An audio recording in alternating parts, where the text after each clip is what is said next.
Yun po yung person na nag-help sa akin, pero siya din po yung yung person na nakasira din sa akin totally po. Grabe naman yun. Anong pangalan ng dapat kalimutan? Friends. Alfred. Ella po. Kirks. Frank. Pascual. Jessa. Me. Mark. Friends. Mark. Paul. Judy Joanne. Jillian. Irish. Jamaila. Cyrus. Claire. Russell Melo.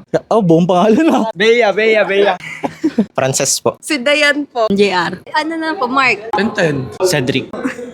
Hannah. Erika Boss. Ana. Oh, EJ po. Karen Remo. Kenneth Rabino po. Ivan. Bakit siya? Wala na siyang sense sa buhay ko. Siya yung sumira nung relasyon namin nun. Nire-regret ko na kilala. Sobrang kulit. May ugali. Nako, napakahilig sa babae. May nangyari pong Di maganda. Nalaman ko lang po na they're talking behind my back. Sinira niya yung buhay ko.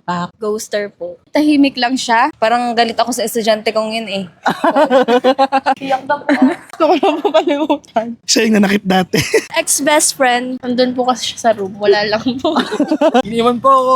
Kasi manloloko daw po yung mga Cyrus. Move on lang dahil may mga panibagong buhay na eh. Kahit may utang sa akin niya.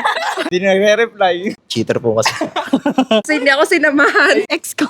Yun po yung person na nag-help sa akin, pero siya din po yung yung person na nakasira din sa akin totally po. Grabe naman yun. Ako yun eh.